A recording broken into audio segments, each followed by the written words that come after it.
விறுவிறுப்பான அரசியல் நிகழ்வுகள் குறித்த ஆய்வுகள், நியாயங்களின் நிறம் மாறாத கூர்மையான விமர்சனங்கள், தீமைகளை சுட்டெரிக்கவும் நல்ல அரசியலை வளர்த்தெடுக்கவும் அறிவார்ந்த விவாதங்கள், இளைய தலைமுறையிடம் விழிப்புணர்வை ஊட்டும் விரிவான வரலாற்று விளக்கங்கள், கலை, இலக்கியம், ஆன்மீகம், பண்பாடுகளை படம் பிடித்து காட்டும் கருத்தோவியங்கள் வாரந்தோறும் உங்கள் தமிழருவி தர்பாரில் அணிவகுக்கும்.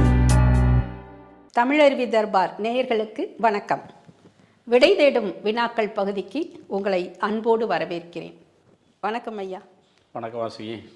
கோயில் இல்லாத ஊரில் குடியிருக்க வேண்டாம் என்ற பழமொழியில் இருந்தே நம் தமிழ் கலாச்சாரம் கோவில்களுக்கு எவ்வளவு முக்கியத்துவம் கொடுத்திருக்கிறது என்பதை நம்மால் உணர முடிகிறது.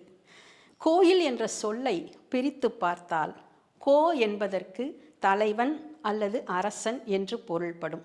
இல் என்றால் இல்லம் அல்லது வீடு என்று பொருள்படும். மண்ணில் நம்மை ஆளுகின்ற தலைவனான அரசனையும் நாம் கோ என்றுதான் சொல்கிறோம். விண்ணில் இருக்கின்ற இறைவனையும் நாம் கோ என்றுதான் சொல்கிறோம். அந்த இறைவன்தான் நம்மையெல்லாம் படைத்து காத்து ரட்சித்து கொண்டிருக்கின்றான். அந்த இறைவன் வாழ்கின்ற இடம்தான் கோவில். அந்த கோவிலுக்கு நாம் சென்று வழிபடும் பொழுது நமக்கு மன அமைதி கிடைக்கின்றது. நமக்குள் நேர்மறை ஆற்றலும் பெருகிறது. ஒரு இயந்திரத்தனமான வாழ்க்கையில் ஓடிக்கொண்டிருக்கின்ற நாம் சிறிது நேரம் அதிலிருந்து விடுபட்டு கோவிலுக்குள் சென்று மன நிம்மதியோடு ஒரு 5-6 நிமிடங்கள் அமைதியாக அமர்ந்துவிட்டு எழுந்தாலே நம்முடைய பிரச்சனைகளை எல்லாம் எதிர்கொள்கின்ற பக்குவத்தையும் நாம் அடைந்து விடுகின்றோம். அதுபோல் ஆலயம் தொழுவது சாலவும் நன்று என்பது ஔவையின் ஆத்திச்சூடி வாக்கு.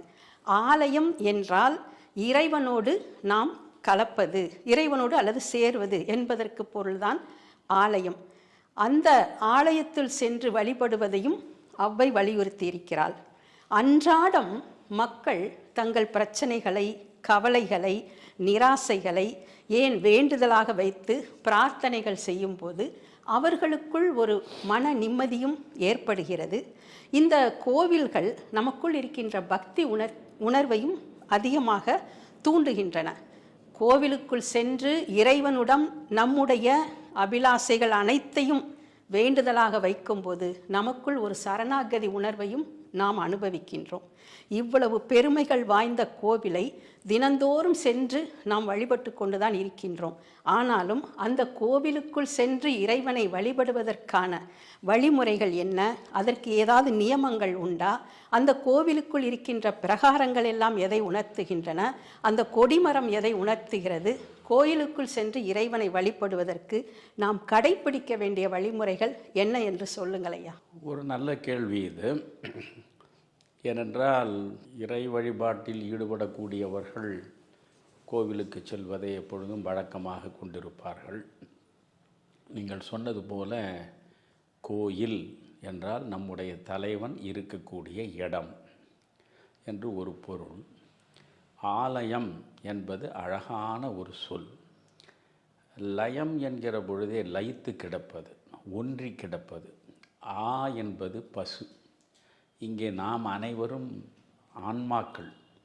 பதி, பசு, பாசம் என்று திருமூலர் வழங்கிய அந்த சொற்றொடரை நாம் திரும்பி பார்க்க வேண்டும். பதி இறைவன், பசு நாம், இல்லையா? பாசம் என்பது அந்த இறைவனோடு நாம் இணைய விடாமல் நம்மை தடுத்து மறைக்கக்கூடிய மாயைகள். இந்த கோயில் என்பது ஏன் அவசியம்? ஒவ்வொரு மனிதனும் ஏன் கோவிலை தேடி செல்கிறான் என்பதற்கான ஓரளவு விளக்கத்தை நீங்கள் கொடுத்து விட்டீர்கள். அதுவே போதுமானது. சரி, இந்த கோயிலுக்கு எப்படி போக வேண்டும்? நாம் அத்தனை பேரும் உண்மையிலேயே ஆகம விதிகளின்படி அமைந்திருக்கக்கூடிய கோயில்களில் அந்த ஆகம விதிகளின்படி தான் நாம் சென்று இறைவனை தொழுகிறோமா என்ற ஒரு கேள்வியை எழுப்பி பார்த்தால் நிறைய பேர் அப்படி செய்வதில்லை என்றுதான் சொல்ல வேண்டும்.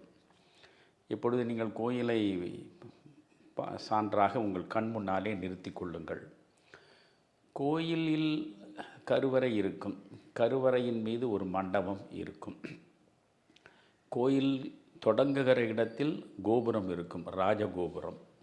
கருவறைக்கு மேலே இருக்கக்கூடிய மண்டபத்தை விட வாயிலாக இருக்கக்கூடிய ராஜகோபுரம் தான் உயரமாக இருக்கும். ஏன் நம்முடைய முன்னோர்கள் இந்த கோவிலினுடைய வாசலாக இருக்கிற அந்த ராஜகோபுரத்தை உயரமாக எழுப்பினார்கள் என்பதே ஒரு கேள்விக்கு உரியது. ஏனென்றால் எந்த இடத்திலிருந்து பார்த்தாலும் அந்த கோபுரம் உங்கள் கண்ணில் பட வேண்டும். அப்பொழுதெல்லாம் சிற்றூர்களாக இருக்கும் அல்லது பேரூர்களாக இருக்கும். இந்த சிற்றூர்கள் பேரூர்கள் இருக்கக்கூடிய நிலையில் எந்த இடத்திலிருந்து பார்த்தாலும் ஒரு உயரமான கோபுரம் நிச்சயமாக கண்ணில் தென்படும். எனவே நீங்கள் அன்றாடம் கோவிலுக்கு சென்று கருவறைக்குள் நின்று இறை வழிபாட்டில் ஈடுபட வேண்டும் என்பதில்லை. நீங்கள் வீட்டு வாசலில் வந்து நின்று உங்கள் கண்களால் உயர்ந்து கோபுரத்தை தருகிற அந்த கோபுரத்தை தரிசித்தாலே போதும். கோபுர தரிசனம் கோடி நன்மைகள். அதனால்தான் கோபுர தரிசனம் கோடி புண்ணியம் என்று சொல்கிறார்கள். இறை நம்பிக்கை உள்ளவர்களுக்கு அந்த இறைவனை மறந்து விடாமல் மனதில் தொடர்ந்து வைத்திருப்பதற்கு இந்த கோபுரம் ஒரு துணையாக இருக்கிறது என்பதை முதலில் சிந்திக்க வேண்டும். கோபுரத்தை எந்த இடத்திலிருந்து நீங்கள் காணுகிற பொழுதும் இறைவனை பற்றிய சிந்தனை உடனடியாக உங்கள் இதயத்தில் எழும். அந்த இறை சிந்தனை உங்களுக்கு எழ வேண்டும் என்பதற்காக இந்த கோபுரம் எல்லா மக்களுக்கும் தெரிகிறார் போல் உயரமாக உருவாக்கப்படுகிறது. ஆகம விதியின்படியே நீங்கள் பார்த்தால் இந்த கோபுரங்களில் சில கோயில்களில் ராஜகோபுரம் என்பது 3 நிலை மாடங்களாக இருக்கும், சில இடங்களில் 5 நிலை மாடங்களாக இருக்கும், சில இடங்களில் மட்டும்தான் 7 நிலை மாடங்கள் இருக்கும். ஏன் நம்முடைய முன்னோர்கள் 3 நிலை மாடங்களாக கோபுர வாசலை உருவாக்கினார்கள் என்று பார்த்தால், நம்முள் படிந்து கிடப்பது ஆணவம், கன்மம், மாயை என்ற 3 மலங்கள். மலங்கள் என்றால் குற்றம், தமிழில் குற்றங்கள். மும்மலங்கள் என்றால் 3 குற்றங்கள். பரமாத்மாவோடு இந்த ஜீவாத்மா இரண்டர கலப்பதற்கு இடைத்தடையாக இருப்பது இந்த 3 மலங்களும் தான். ஆணவம், கன்மம், மாயை. இதில் ஆணவம் என்பது வடமொழியில் சகஜ மலம் என்று அழைக்கப்படும். சகஜம் என்றால் இயல்பு என்று பொருள். சகஜ மலம் என்றாலே இயல்பான குற்றம். நீங்கள் கருவில் உருவெடுக்கிற பொழுதே உங்களோடு சேர்ந்து நெல்லோடு உமி இருப்பது போல, செம்போடு களிம்பு இருப்பதைப் போல உங்கள் உயிர் உருவெடுக்கிற பொழுதே உயிரோடு ஆணவம் சேர்ந்து இருக்கிறது. எனவே அந்த ஆணவம் என்பது சகஜ மலம். அந்த நான் என்று நாம் நினைக்கிறோம் அல்லவா, நாம் எல்லாவற்றிலும் இந்த நான் என்பதை வைத்துக்கொண்டு தான் இயங்குகிறோம். எனவே நான் என்கிற அந்த உணர்வு தான் ஆணவம். அந்த ஆணவம் உங்கள் அன்னையின் வயிற்றில் கருவில் உருவெடுக்கிற பொழுதே உங்களோடு சேர்ந்து பிறக்கிறது. அந்த ஆணவம் அழிந்தால் ஒழிய நீங்கள் ஆண்டவனை அடையவே முடியாது. நான் என்ற அகப்பற்று, புரிகிறதா? இப்பொழுது நான் என்ற அகப்பற்று முதலில் உங்களிடமிருந்து அழிய வேண்டும். அதனால் இறைவனோடு இரண்டர கலப்பதற்கு முதல் தடையாக இருப்பது இந்த ஆணவம். அதற்கு பிறகு கன்மம். நீங்கள் பிறவிதோறும் சேர்ந்து தொடர்ந்து செய்திருக்கக்கூடிய வினைகளுக்கு ஏற்றாற் போல விளைவுகள் உங்களுக்கு வந்து சேரும் அல்லவா, அந்த கன்மங்கள். அந்த கன்மங்கள் இருக்கிற வரையில் நீங்கள் பிறவிக்கடலை நீந்தி இறைவனோடு சேர முடியாது. மீண்டும் மீண்டும் பிறவி சுழலுக்குள்ளே தான் நீங்கள் சிக்கி தவிக்க வேண்டும். எனவே இறைவனோடு நீங்கள் சேர முடியாதபடி இந்த கன்மமும் தடுக்கிறது. மாயை, அதுதான் மிக முக்கியமானது. இந்த மாயை என்பது தான் நீங்கள் சங்கரர் சொல்வது உலகே மாயம்தான், எல்லாமே மாயம்தான். எனவே இது எதுவுமே நிஜம் கிடையாது, உண்மை கிடையாது. நீங்கள் பிறந்திருப்பதும் சரி, நீங்கள் வாழ்ந்து கொண்டிருப்பதும் சரி, எல்லாமே நீங்கள் நிலையற்றவை. நீடித்து நிலைத்து நிரந்தரமாக இருக்கக்கூடியதாக எது இல்லையோ அது ஒரு மாய தோற்றம்தான், தோன்றி மறைவது. மாயை என்பது நிலையாக இருக்காது, தோன்றி மறையும். எனவே அப்படி உங்கள் பிறப்பிலிருந்து இறப்பு வரையில் உங்களை சுற்றிய அகச்சூழலிலும் புறச்சூழலிலும் உருவெடுக்கக்கூடிய பல்வேறு தோற்றங்கள், அவைதான் உருவெளி தோற்றம், மாயத் தோற்றங்கள் என்றெல்லாம் சொல்கிறோம். இந்த மாயையின் மீது நமக்கு பற்று வருகிறது. இந்த மனம் எப்பொழுதுமே இந்த மாயை என்கிற வலைக்குள்ளே போய் சிக்கிக்கொள்கிறது. இந்த மாயை என்கிற வலையிலிருந்து விடுபட்டு வந்தால் ஒழிய இறைவனை நோக்கி இந்த மனம் ஈடுபடாது. எனவே இறைவனிடம் இந்த மனம் ஈடுபட வேண்டும் என்றால் இந்த மனம் தூய்மையாக இருக்க வேண்டும். இன்னும் சொல்லப்போனால் எண்ணங்களற்று இருக்க வேண்டும். அதுதான் எண்ணங்கள் அற்ற நிலைதான் ஞானம் எய்துகிற நிலை. அப்பொழுதுதான் நீங்கள் இறைவனுடைய தரிசனத்தை உங்களால் நிச்சயமாக காண முடியும் என்பது நம்முடைய முன்னோருடைய நம்பிக்கை. ஆக இறைவன் என்று ஒருவன் இருக்கிறான். நாம் முதலில் அந்த இடத்திலிருந்து தான் புறப்பட வேண்டும் எப்பொழுதுமே. அதாவது தெய்வம் என்பது இருக்கிறது, அதை நீங்கள் நம்ப வேண்டும். கடவுளை நம்பு என்று பாரதியார் சொல்லுவோம், அதுதான். புரியுதுங்களா? ஒன்றென்றிரு தெய்வம் உண்டென்றிரு என்று பட்டினத்தார் சொல்வதும் அதுதான். அதனால் சின்ன குழந்தைகளுக்கு பாப்பாவுக்கு பாடுகிற பொழுது கூட பாரதி என்ன சொல்கிறான்? தெய்வம் உண்டு என்று தான் அறிதல் வேண்டும். ஆக அங்கே சந்தேகத்துக்கே இடம் கிடையாது. தெய்வம் உண்டு என்று தான் அறிதல் வேண்டும் சொல்கிறான். அப்போது அந்த தெய்வம் மீது உங்களுக்கு நம்பிக்கை இருக்கிற போது தான் இந்த ஆலயம் வழிபாட்டை பற்றி நாம் பேசலாம். தெய்வ நம்பிக்கை இல்லாதவர்களுக்கும் ஆலயத்திற்கும் எந்த சம்பந்தமும் இல்லை. அப்போது இந்த தெய்வ நம்பிக்கை உள்ளவர்கள் ஆலயத்திற்கு செல்லுகிறார்கள். முதலில் கோபுர வாசல் இருக்கிறது. இந்த கோபுர வாசல் ராஜகோபுரத்தில் 3 நிலைகள் என்று பார்க்கிற பொழுது ஆணவம், கன்மம், மாயை என்ற 3 நிலைகளை நாம் பார்க்கிறோம். சில இடங்களில் பார்த்தால் 5 மாடங்கள் இருக்கும். அது நம்முடைய 5 பொறிகள், ஐம்புலன்கள், ஐம்பொறிகள் மூலமாக நாம் செய்யக்கூடிய பல்வேறு குற்றங்கள். இந்த பல்வேறு குற்றங்களை நம்முடைய புலன் வழியாக, புலன் சார்ந்து பொறிகளின் மூலம் நாம் செய்து கொண்டிருக்கிற வரையில் நம்முடைய மனம் பரிசுத்தமாகாது. பரிசுத்தமாகாத மனம் தெய்வ சன்னிதானத்தில் போய் சேர முடியாது. மனம் பரிசுத்தமாக இருக்க வேண்டும். அதனால தான் திருவாசகத்தில் மணிவாசகராக, மணிவாசகம்னே சொல்கிறோம் இல்லையா, அவர் சொல்வது அனைத்தும் மணிவாசகம்தான். மணிவாசகர் என்ன சொல்கிறாரு? நீங்கள் ஆலயத்திற்குள் நுழைய வேண்டும் என்றால் உங்களுக்கு ஒரே ஒரு தகுதி தான் வேண்டும். நீங்கள் செல்வந்தராக இருக்க வேண்டும், நீங்கள் மிகச்சிறந்த அறிவாளியாக இருக்க வேண்டும், நீங்கள் உயர்குலம் என்று சொல்லப்படுகிற குலத்தில் பிறந்திருக்க வேண்டும் என்பது போன்றெல்லாம் அவர் சொல்லவில்லை. நீங்கள் ஆலயத்திற்கு செல்ல வேண்டும் என்றால் ஒரே ஒரு குவாலிட்டி, ஒரு தன்மை உங்களுக்கு வேண்டும். என்ன அது? சித்தம் அழகியார் பாடாரோ நம் சிவனை. சிவனை பாட வேண்டும் என்றால் சித்தம் சுத்தமாக இருக்க வேண்டும். சித்தம் சுத்தமாக இல்லை என்றால் அழுக்கு படிந்த உள்ளத்தை உடையவனிடம் ஆண்டவன் ஒருபோதும் வந்து சேர மாட்டான். அதனால் நீங்கள் ஆணவம், கன்மம், மாயை என்ற மும்மலங்களிலிருந்து விடுபட வேண்டும் என்று குறிப்பதற்காக 3 நிலை மாடங்கள், 5 புலன் சார்ந்த பொறிகளின் மூலம் செய்யக்கூடிய குற்றங்களிலிருந்து நீங்கள் விடுபட வேண்டும் என்று உங்களுக்கு உணர்த்துவதற்காக 5 நிலை மாடங்கள், 7 நிலை மாடங்கள் என்று வருகிற பொழுது இந்த 5 புலன் சார்ந்த பொறிகளோடு அகங்காரம், மமகாரம் என்று 2 குற்றங்கள் இருக்கின்றன. நான் என்பது தன்னளவில் சிந்திப்பது, நான் என்பது அகங்காரம், என்னுடையது என்பது மமகாரம். எனவே நான் என்று நினைக்கின்ற அகங்காரம், இது என்னுடையது, இந்த பொருள் என்னுடையது, அந்த பொருள் என்னுடையது, உடைமையின் மீது பற்று இருக்கிற பொழுதே உங்களிடம் நிச்சயமாக இறை ஞானம் சித்திக்காது.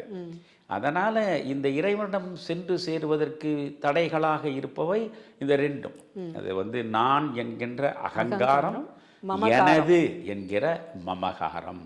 இந்த 2ஐயும் சேர்த்து 5 புலன்கள் சார்ந்து பொறிகள் செய்யக்கூடிய குற்றங்கள், நான் என்ற அகங்காரம், எனது என்ற மமகாரம், இவற்றிலிருந்தெல்லாம் நீ விடுபட்டால்தான் இறைவனிடம் நீ சென்று சேர முடியும் என்று உணர்த்துவதற்கு 7 நிலை மாடங்கள் இருக்கின்றன. எனவே முதலில் நீங்கள் ஒரு ஆலயத்திற்குள் நுழைகிற ஆலயம், அழகான சொல், எல்லா ஆன்மாக்களும் ஒன்றாக லயிக்கக்கூடிய இடம்தான் ஆலயம். ஆலயம். அந்த ஆலயம் என்பது பண்பாட்டினுடைய மையமாக இருக்கிறது, நம்முடைய கலாச்சாரத்தின் அடையாளமாக திகழ்கிறது. அதனாலே தான் கோயிலில்லா ஊரில் குடியிருக்க வேண்டாம் என்று மூதுரை வழங்கப்பட்டது அதற்குத்தான். அதுதான் உனக்கான கலாச்சார அடையாளம், அதுதான் உன்னுடைய பண்பாட்டினுடைய மையம்.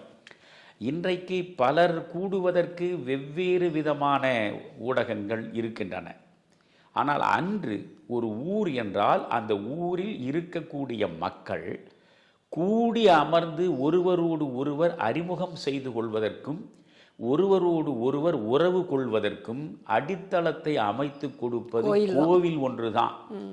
எனவே அந்த ஊர் முழுவதும் ஒன்றுபட்டிருக்க வேண்டும், மக்கள் அனைவரும் ஒருவரை ஒருவர் அறிந்திருக்க வேண்டும், ஒருவரை ஒருவர் புரிந்திருக்க வேண்டும், ஒருவரோடு ஒருவர் உணர்வு ரீதியாக ஒன்றி பழக வேண்டும் என்பதற்கு ஒரு இடம் தேவை. இன்றைக்கும் தென் மாவட்டங்களில் கோயில்ல தான் பெண் பார்க்கும் படலம் கூட நடக்குது ஐயா. பல இடத்துல பெண் பார்க்கும் படலம் மற்ற பண்பாட்டினுடைய அத்தனை கூறுபாடுகளும் கோவில் வளாகத்திற்குள்ளேயே இருப்பதை பற்றி நாம் மிக விரிவாகவே பேசலாம், புரியுதுங்களா? இப்போ இந்த கோயிலுக்குள்ள நீங்கள் போகிற பொழுது இந்த ஊர் முழுவதுமே அந்த கோயில் உங்களை ஒன்று கூட்டுவதற்காக இருக்கிறது என்பதை புரிந்து கொள்ள வேண்டும். முதலில் பேதமற்று அனைவரையும் ஒன்று சேர்ப்பதற்கான ஒரு இடம்தான் கோவில். ஆனால் துரதிர்ஷ்டவசமாக இன்றைக்கு கோயில்களை வைத்து கொண்டுதான் எல்லா பேதங்களும் உருவாக்கப்படுகின்றன. இந்த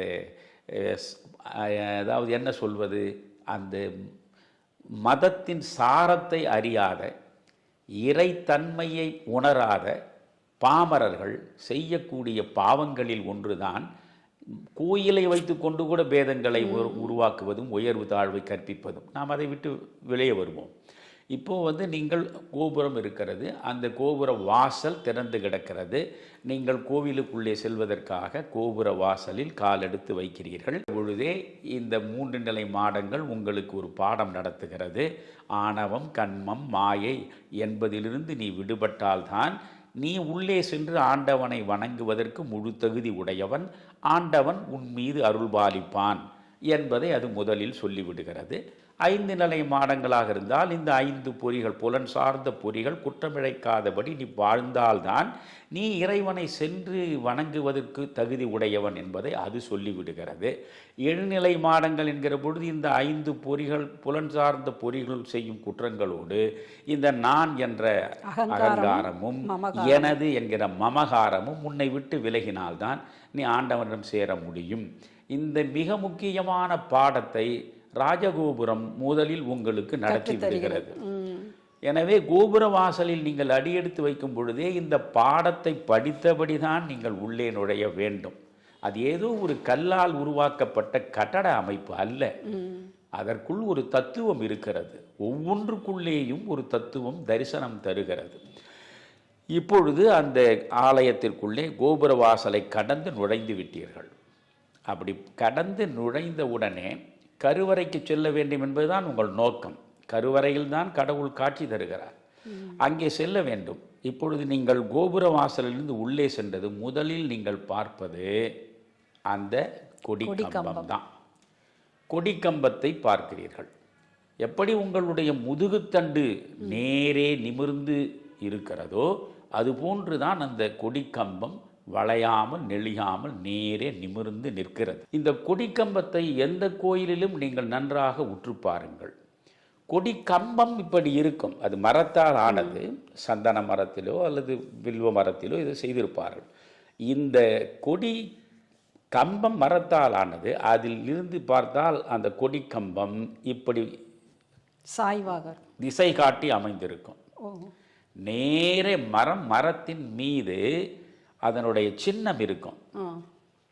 குறிப்பாக இப்போ ஒரு இறைவன் எந்த வாகனத்தில் இருக்கா அந்த வாகனம் மாதிரியான சின்னம் கூட இருக்கலாம். கொடி கம்பம் என்பது இப்படி மரமாக நீண்டிருக்கிறது, மேலிருந்து அது இப்படி திசையை காட்டுகிறது. எந்த திசையை காட்டுகிறது என்பதுதான் முக்கியம். அது நேரே காட்டுவது கருவறையை. கருவறைக்கு நேரே தான் கொடிக்கம்பம் இருக்கும். ஆமாம். நீங்கள் அந்த கொடிக்கம்பத்திடம் போய் நிற்கிறீர்கள். அந்த கொடிக்கம்பத்தில் நிற்கிற பொழுது கொடிக்கம்பம் உங்களுக்கு பாடம் நடத்துகிறது. கோயிலுக்குள்ளே வந்து விட்டாய், உன்னுடைய சிந்தனை முழுவதும் கர்ப்ப கிரகத்தில் இருக்கக்கூடிய கடவுளின் மீது மட்டும்தான் இருக்க வேண்டும். வேறு அங்கும் இங்குமாக உன் சிந்தனை அலைபாயக்கூடாது. எனவே அந்த மையப்புள்ளியை நோக்கி உங்கள் மனதை கொண்டு செலுத்துவதற்காகத்தான் அந்த கொடி கம்பம் அப்படி இருக்கிறது. எந்த கோயிலிலும் கொடி கம்பம் கருவறையைத்தான் பார்த்து கொண்டிருக்கும், வேறு திசையில் இருக்காது. அப்படி என்றால் உங்களுக்கு கடவுள் இருக்கும் இடத்தை அந்த கொடி கம்பம் காட்டுகிறது. அங்கேதான் கடவுள் இருக்கிறார். உன்னுடைய சிந்தனை நேராக இருக்க வேண்டும், மனக்கோணல் இருக்கக்கூடாது. எனவே மனக்கோணல் இல்லாதவனாக மனிதன் இருக்க வேண்டும் என்பதை உணர்த்துவதற்காகத்தான் வளைந்தும் நெளிந்தும் இல்லாமல் நேரே நிமிர்ந்து நிற்கிறது கொடி கம்பம். அந்த கொடி கம்பம் நேரடியாக இறைவன் இருக்கக்கூடிய அல்லது இறைவி இருக்கக்கூடிய கர்ப்ப கிரகத்தை, கருவறையை காட்டுகிறது. அந்த இடத்திலிருந்தே உங்களுடைய சிந்தனை முழுவதும் அங்கும் இங்கும் அலைபாயாமல் நேரே உங்கள் மனம் அந்த கருவறையை நோக்கி போக வேண்டும். இப்பொழுது கடவுளுக்கும் உங்களுக்கும் இடையே மட்டும்தான் தொடர்பு. அந்த கோயிலுக்குள் 1000 பேர் வரலாம், போகலாம், அங்குமிங்குமாக அவர்கள் நடக்கலாம். அவையெல்லாம் உங்களுக்கான பார்வையில் பட வேண்டியதே கிடையாது. உங்கள் சிந்தனை அவற்றின் மீது படியவே கூடாது. உங்கள் சிந்தனை முழுவதும் ஒருமுகப்பட வேண்டும். ஒருமுகப்படுதல் என்பதுதான் முக்கியம். எனவே அது ஒருமுகப்பட்டு இறைவனிடம் உங்களை இட்டு செல்கிறது. கொடிக்கம்பம் தான் இட்டு செல்கிறது. சரி, கொடிக்கம்பம் நடத்திய பாடத்தை இப்பொழுது புரிந்து கொண்டீர்கள். இறைவனை மட்டும்தான் நாம் பார்க்க வேண்டும், வேறு எங்கும் நம்முடைய பார்வை போகக்கூடாது என்பதை புரிந்து கொண்டோம். புரிந்து ஒரு அடி எடுத்து வைக்கிறோம். அடி எடுத்து வைக்கிற பொழுதே பலிபீடம் அங்கே இருக்கும். கொடிக்கம்பத்துக்கு அடுத்து இருப்பது பலிபீடம் இருக்கும். ஆகம விதிப்படி பலிபீடம் ஏன் இருக்கிறது? உன் மனதில் படிந்து கிடக்கிற அத்தனை அழுக்குகளையும், உன் வெறுப்பு, உன் கோபம், உன்னுடைய பொறாமை, உன்னுடைய பல்வேறு விதமான கேவலமான குப்பை குணங்கள் அனைத்தையும் அந்த பலிபீடத்தில் முதலில் பலியிட்டு விட வேண்டும். உன் உள்ளம் முழுவதிலும் படிந்து கிடக்கிற குப்பை முழுவதையும் எடுத்து அந்த பலிபீடத்தில் நீங்கள் இட்டுவிட்டால்தான் உங்கள் மனம் சுத்தமாகும். சுத்தமான மனதுக்குத்தானே இறைவன் திரும்பி பார்ப்பான். சித்தம் அழகியார் பாடாரோ நம் சிவனை என்று தானே மாணிக்கவாசகர் சொல்கிறார். எனவே உங்களுடைய குற்றங்களை, உங்களுடைய பாவங்களை, உங்களுடைய தவறான சிந்தனைகளை அந்த பலிபீடத்தில் மொத்தமாக பலியிட்டு விட வேண்டும். பலியிட்ட பிறகு நீங்கள் சுத்தமான மனிதனாக இப்பொழுது அடுத்த அடி வைக்கிறீர்கள். இப்படி அடுத்த அடி வைக்கிற பொழுதே வாகனம் இருக்கும். உள்ளே எந்த இறைவன் இருக்கிறாரோ அவருக்கான வாகனம் இருக்கும். அந்த வாகனம் ஏன் அங்கே இருக்கிறது? வாகனம் இறைவனை சுமக்கிறது. வாகனம் இறைவனை சுமக்கிறது. வாகனம் உனக்கு சொல்கிறது, என்னை பார், எப்பொழுதும் நான் இறைவனை சுமப்பதை என் கடமையாக வைத்திருக்கிறேன். நீ உன் மனம் என்கிற வாகனத்தில் இந்த இறைவனை எப்பொழுதும் நீ சுமக்க வேண்டும். இறைவனை நீ சுமக்க வேண்டும் என்பதற்காகத்தான் இறைவனை சுமக்கிற வாகனம் இருக்கிறது. அதை நீங்கள் பார்க்கிறீர்கள். இப்பொழுது இறைவனை இதயம் முழுவதும் நீங்கள் சுமந்து கொண்டிருக்கிறீர்கள். முதலில் நீங்கள் கோபுர வாசலிலேயே இருக்கக்கூடிய பாடத்தை படித்துவிட்டு தான் வந்திருக்கிறீர்கள். அதற்கு பிறகு கொடிக்கம்பம் காட்டிய பாடத்தின்படி கருவறையை நோக்கி நீங்கள் மனதை குவித்து செல்கிறீர்கள். அதற்கு பிறகு பலிபீடத்தில் உங்களுடைய அத்தனை அழுக்குகளையும் அங்கே மொத்தமாக இறக்கி வைத்துவிட்டு நீங்கள் அடுத்து அடி வைக்கிறீர்கள். அடுத்த அடி வைக்கிற பொழுது வாகனம், அந்த வாகனம் இறைவனை சுமப்பது போல அந்த இறைவனை உங்கள் மனதால் சுமந்தபடி நீங்கள் நேரே கருவறைக்கு செல்ல வேண்டும். இதுதான் முறையாக நீங்கள் கோயிலுக்கு போவது. இப்பொழுது கருவறைக்குள்ளே போகிற பொழுது கடவுள் காட்சி தருகிறார். கடவுளை நீங்கள் வணங்குகிறீர்கள். அதற்குத்தான் நான் பல நேரங்களில் சொல்லி இருக்கிறேன், உள்ளே இருக்கிற கடவுள் உங்களுக்கு ஒரு பாடம் நடத்துகிறார். நீங்கள் எந்த கோயிலிலும் ஒரு வண்ணப்படமாக ஒரு இறைவனை வைத்து வழிபடுவது கிடையாது இல்லையா? அல்லது களிமண்ணில் நீங்கள் ஒரு பொம்மையை செய்து அங்கே வைத்து நீங்கள் இறைவன் என்று வழிபடுவது கிடையாது. எந்த கோயிலானாலும் இறைவன் அல்லது இறைவி கல்லில் வடிக்கப்பட்டிருக்கிறார் இல்லையா? நீங்கள் தேவாலயத்திற்கு சென்றாலும் கிறிஸ்துவும் கல்லில் தானே வடிக்கப்பட்டிருக்கிறார். கல்லில் தான் இறைவன் எப்பொழுதும் காட்சி தருகிறான். ஏன் கல்லில் காட்சி தருகிறார்? அதுதான் மிக முக்கியமான பாடம். இப்பொழுது நீங்கள் எல்லா விதமான கலைகளும் பல்வேறு கலைகள் இருக்கின்றன. இப்பொழுது நான் பேசுகிறேன், ஒரே நிமிடத்தில் வணக்கம் வாசுகி என்று வைத்து சொல்லிவிட்டு நான் உட்கார்ந்து விட்டால் அது பேச்சு கலை அல்ல. தொடர்ந்து நான் வார்த்தைகளை பவனி வரச் செய்ய வேண்டும். வார்த்தைகளின் ஊர்வலத்திலே தான் பேச்சு கலை பிறக்கிறது. அப்படி என்றால் வார்த்தைகளை கூட்டிக் கொண்டே போக வேண்டும். கூட்டலில் கலை பிறந்தது பேச்சு கலை. பல்வேறு வண்ணங்களை ஒன்றாக கூட்டி தீட்டினால்தான் ஓவியம் பிறக்கும். ஆக ஓவிய கலையும் கூட்டலிலே தான் பிறக்கிறது.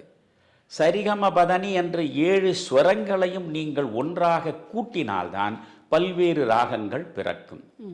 ஆக இசைக்கலையும் கூட்டலிலே தான் பிறக்கிறது. இவ்வளவு தூரம் போக வேண்டாம். நீங்கள் வீட்டில் சமையல் செய்கிறீர்கள் என்றால் சமையல் செய்யும் பொழுது உணவுப் பொருளுக்கும் பல்வேறு உணவுப் பொருள்களை ஒன்றாக கூட்டித்தான் உங்களால் ஒரு சமையல் பொருளை செய்ய முடியும். அதனால் தான் சமையற்கலை என்று சொல்கிறான். எந்த கலையாக இருந்தாலும் உலகத்தில் கூட்டினால்தான் பிறக்கும். ஆனால் சிற்பம் ஒன்றுதான் இதிலிருந்து மாறுபட்டது. இது கழித்தலில் கண்டெடுக்கப்படுகிறது. வார்த்தைகளை எல்லாம் நாம் ஆழமாக பார்க்க வேண்டும். போகிற போக்கில் நீங்கள் தமிழ் படித்தால் தமிழினுடைய ஆழத்தை அறிய முடியாது. நீங்கள் மற்ற படைப்புகள், அது ஓவியமாக இருந்தாலும் சரி, வேறு இசையாக இருந்தாலும் வேறு எதுவாக இருந்தாலும் நீங்கள் அதை படைக்கிறீர்கள். நீங்கள் புதிதாக படைக்கிறீர்கள். ஒரு ஓவியத்தை நீங்கள் வரைவதற்கு முன்பு அந்த ஓவியம் இல்லை. ஒரு ராகத்தை நீங்கள் மீட்டுவதற்கு முன்பு அந்த ராகம் இல்லை. புதிதாக நீங்கள் படைக்கிறீர்கள். ஆனால் சிற்பம் என்பது ஏற்கனவே மறைந்திருக்கிறது. அந்த கல்லில் அது மறைந்திருக்கிறது. அதை மறைந்ததை கண்டெடுக்கிறீர்கள். அதுதான் சிற்பம். ஸோ இன்வென்ஷன் என்பது ஒன்று, டிஸ்கவரி என்பது இன்னொன்று இல்லையா? இப்பொழுது கொலம்பஸ் டிஸ்கவர்ட் அமெரிக்கா என்று தான் ஆங்கிலத்தில் சொல்லுவான். ஏனென்றால் அமெரிக்காவை கொலம்பஸ் கண்டெடுப்பதற்கு முன்பு அது இருந்தது. நம் கண் முன்னால் காட்சி தரவில்லை, ஆனால் இருந்ததை அவன் கண்டுபிடிச்சான். அதே நேரத்தில் அலெக்சாண்டர் கிராஹம் பெல் இன்வென்டட் டெலிஃபோன் சொல்லணும் நீங்க. ஏன்னா அலெக்சாண்டர் கிராஹம் பெல் டெலிஃபோனை, தொலைபேசி கண்டுபிடிப்பதற்கு முன்பு தொலைபேசி கிடையாது. ஸோ புதிதாக ஒன்றை கண்டெடுப்பது என்பது இன்வென்ஷன். ஏற்கனவே இருந்து உங்கள் கண்ணில் தெரியாமல் இப்பொழுது அது உங்கள் கண்ணில் படுமானால் படச் செய்வது என்பது அது டிஸ்கவரி. எனவே மற்ற எல்லா படைப்புகளுமே அது டிஸ்கவரி தான், கலைகள் எல்லாம். ஆனால் இந்த சிற்பக்கலை என்பது இன்வென்ஷன். இது புதிதாக கண்டெடுக்கப்படுகிறது, படைக்கப்படுவது கிடையாது. புதிதாக கண்டெடுக்கப்படுகிறது. இந்த கண்டெடுக்கப்படுவது என்பதை நீங்கள் எப்படி நீங்கள் பார்க்கணும்? இப்போ ஒரு கல் இருக்கிறது. ஒரு கல்லை நீங்களும் நானும் சர்வசாதாரணமாக பார்த்து கொண்டே போகிறோம். ஆனால் ஒரு தேர்ந்த சிற்பி அந்த வழியில் வருகிறான், அந்த பாறையை பார்க்கிறான். அந்த பாறைக்குள்ளே அவனுடைய பார்வையில் பராசக்தி தென்படுகிறாள்.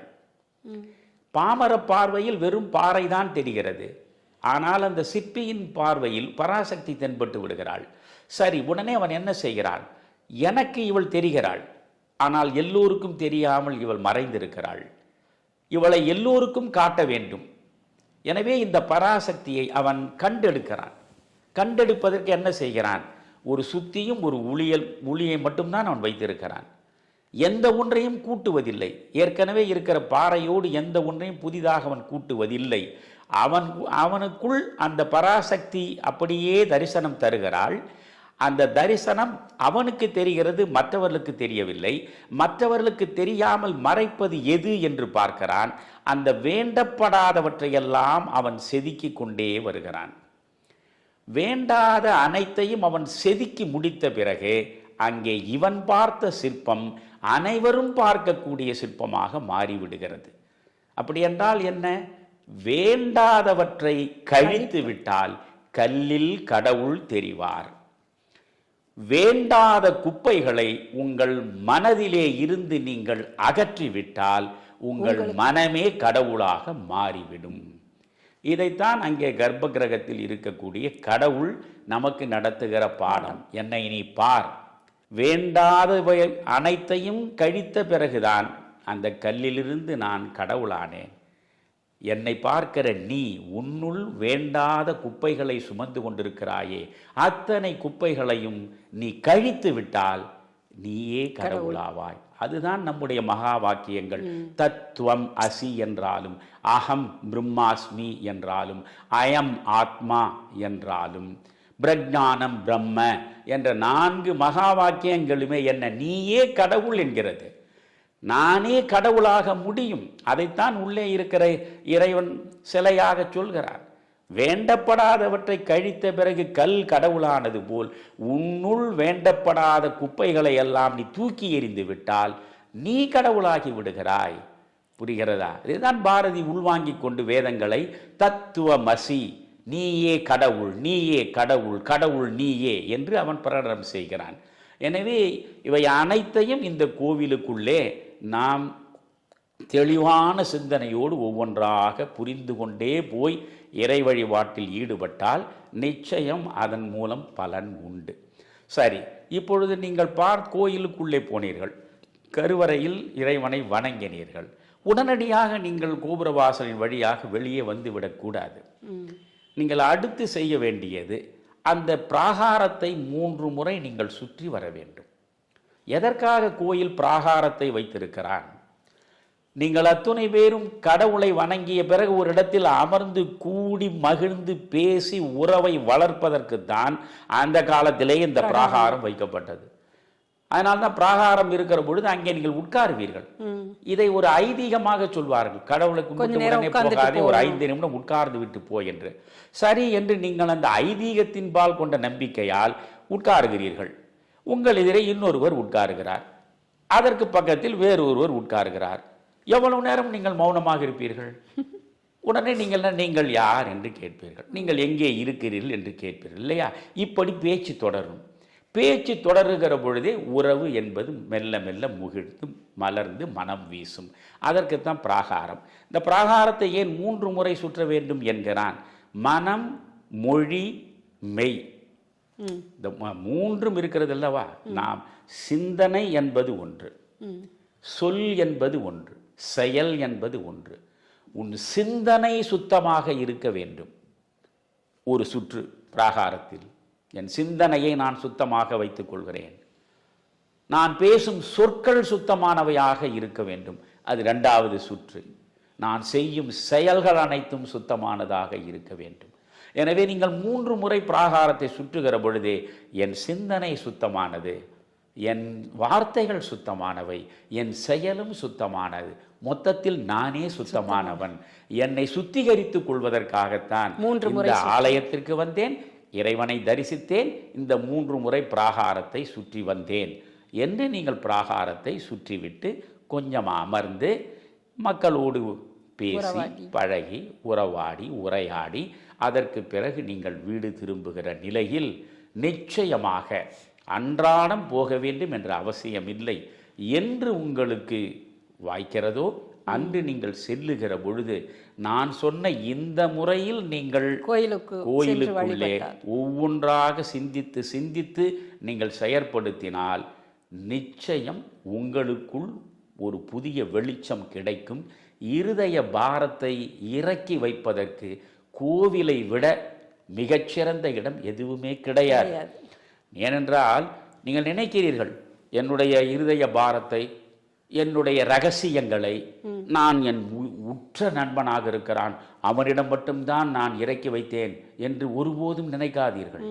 ஏனென்றால் இன்றைக்கு உற்ற நண்பனாக இருப்பவன் நாளை மிக மோசமான பகைவனாக மாறக்கூடும். ஒரு பகைவன் என்பதற்காக அவனை கண்டபடி வசை மாறி பொழியாதே, அவன் மீது அவனை கேவலப்படுத்தாதே, காரணம், ஒரு நாள் அந்த பகைவனே உனக்கு நண்பனாகிவிடக்கூடும். அப்பொழுது நீ சொன்ன வார்த்தைகள் எல்லாம் முன்னினைவில் வருகிற பொழுது உனக்குள்ளேயே தர்ம சங்கடம் உருவாகும். எனவே இந்த உறவுகள் அனைத்துமே நம்பக்கூடியவை இல்லை.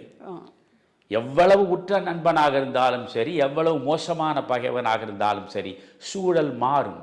சூழலுக்கு ஏற்ப நிலைமை மாறும். காரணம், மாறக்கூடிய மனதை கொண்டவனாக மனிதன் இருப்பதனால் இந்த மனிதர்களை நம்பாதே. ஆனால் அதே நேரத்தில் உன் இருதயத்தில் அழுந்தி கிடக்கிற சுமையை நீ இறக்கி வைக்க வேண்டும். இப்பொழுது நீங்கள் ரயிலில் பயணிக்கிறீர்கள். நீங்கள் ஒரு பெட்டியை தலையிலே வைத்துக்கொண்டு மூட்டை முடிச்சுகளோடு ரயிலில் ஏறுகிறீர்கள். கடவுளை பற்றி இவ்வளவு எளிமையாக நீங்கள் புரிந்து கொண்டால் போதும் என்கிறேன். கடவுள் இருக்கிறானா இல்லையா என்ற ஆய்வே தேவையில்லை. நான் ரயில் பயணம் செய்கிறேன், மூட்டை முடிச்சுகளோடு போகிறேன், ரயிலில் ஏறினேன். நான் மூட்டை முடிச்சுகளோடு போய் ரயிலில் உட்கார்ந்து முதல் வேலை என்ன செய்வேன்? என்னுடைய மூட்டை முடிச்சுகளை எடுத்து அந்த லக்கேஜ் இருக்கிற இடத்தில் தான் நான் வைத்து விடுவேன். என் சுமையை நான் இறக்கி வைத்து விடுகிறேன் இல்லையா? சுமையை இறக்கவில்லை என்றால் அப்படியே நான் சுமையோடு உட்கார்ந்து கொண்டு போனால் அந்த சுமையை என் தலையில் அழுந்தி எனக்கு வலியை தான் தரும். எனவே ரயிலில் ஏறுகிற போதே நான் என் சுமையை நான் இறக்கி வைத்து விட விரும்புகிறேன். அப்படி என்றால் வாழ்க்கை பயணம் என்பது எவ்வளவு நீண்டது. எனவே வாழ்க்கை, ஒரு சாதாரண ரயிலில் ஒரு 4 மணி நேரம் 10 மணி நேரம் நீங்கள் செல்வதற்கே உங்களுடைய தலை சுமையை நீங்கள் இறக்கி வைத்து விடுகிறீர்கள். வாழ்க்கை என்ற நீண்ட பயணம் நடக்கிற நிலையில் உங்கள் சுமைகளை இறக்கி வைக்கவில்லை என்றால் அந்த சுமையை அழுத்தி உங்களை ஒன்றுமில்லாமல் ஆக்கிவிடும். அதுதான் மன இறுக்கம். எல்லா விதமான மன இறுக்கமும் உருவாவதற்கு காரணமே தேவையில்லாத சுமைகளை நீங்கள் உள்ளுக்குள் வைத்திருப்பது தான். சுமைகளை இறக்கிவிட வேண்டும். அதே நேரத்தில் யாரையும் நம்பி நீங்கள் எதையும் இறக்கிவிடக்கூடாது. நம்பர்க்குரிய ஒரே இடம் அந்த ஆலயத்திற்குள்ளே இருக்கிற இறைவன் தான். இறைவனிடம் போய் நீங்கள் நேரே நின்று கண்ணீரும் மல்க கரம் கூப்பியபடி நீங்கள் வாழ்த்தத்தானே வாய் இருக்கிறது, வணங்கத்தானே கை இருக்கிறது, தாழ்த்தத்தானே தலை இருக்கிறது. இதைத்தானே தேவாரம் சொல்கிறது. எனவே நீங்கள் அந்த இறைவனை வாழ்த்துங்கள், அந்த இறைவனை வணங்குங்கள், அந்த இறைவனுக்கு முன்னாலே தலை தாழ்த்துங்கள். உங்கள் இருதய பாரம் முழுவதையும் அந்த இறைவனின் பாத கமலங்களில் இறக்கி வையுங்கள். அது வேறு எவனிடமும் போய் சேரப்போவதில்லை. வேறு எந்த எதிர்வினையையும் உங்களுக்கு உருவாக்கப் போவதில்லை. அதே நேரத்தில் உங்களுடைய சுமை உங்களிடமிருந்து குறைந்து விடுகிறது, மறைந்து விடுகிறது. ஆக இறை வழிபாட்டில் எத்தனையோ நன்மைகள் இருக்கின்றன. ஆன்மீக ரீதியாக 1000 விளக்கங்கள் கொடுக்கலாம். லௌகீக முறையிலேயே நான் மிகச் சாதாரணமாக சொல்வது, உங்கள் சுமைகளை இறக்கி வைக்க வேண்டும் என்றால் அதற்கும் உங்களுக்கு நம்பக்கூடிய இடம் இந்த ஆலயம்தான், அந்த கோயில்தான், அதற்குள்ளே இருக்கிற கடவுள்தான். அதனால்தான் பாரதி சொல்கிறான், கடவுளை நம்பு. அவ்வளவுதான். அதான் இப்போ ஒரு கோயிலுக்குள் வாழ்வியல் சார்ந்த இவ்வளவு உண்மைகளை நாம் கற்றுக்கொள்ளலாம் என்பதை நீங்கள் வெகு அழகாக இங்கே எடுத்து சொல்லியிருக்கீங்க. இனிமேல் இந்த பதிவை பார்த்துவிட்டு கோவிலுக்கு செல்பவர்கள் நிச்சயமாக ஒரு புதிய அனுபவத்தை பெறுவார்கள் என்று நினைக்கின்றேன். ஆனால் சிலர் கேட்கலாம், இறைவன் என்பவன் எல்லா இடங்களிலும் நிறைந்திருக்கிறான் என்று, பின்பு ஏன் கோவிலுக்கு செல்ல வேண்டும் என்ற ஒரு கேள்வியும் நம் முன்னால் வைக்கலாம்.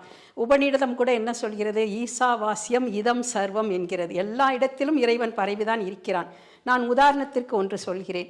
இப்பொழுது நெய் இருக்கிறது, அந்த பாலுக்குள் தான் நெய் மறைந்திருக்கிறது. ஆனால் அந்த நெய்யை நாம் பெற வேண்டும் என்றால் தயிராக்கி தான் நெய்யை பெற முடியும். அதுபோல் பசுமாட்டின் உடலெங்கும் பால் வியாபித்திருந்தாலும் மடிக்காம்பை பிடித்து கறந்தால்தான் நம்மால் பாலை பருக முடியும். அது மாதிரி பூமிக்கடியில் எல்லா இடங்களிலும் தண்ணீர் நிறைந்திருக்கிறது. நாம் உபயோகிக்க வேண்டும் என்றால் ஒரு ஆழ்துணை கிணறுகள் மூலமாகத்தான் நாம் தண்ணீரை உபயோகப்படுத்த முடியும்.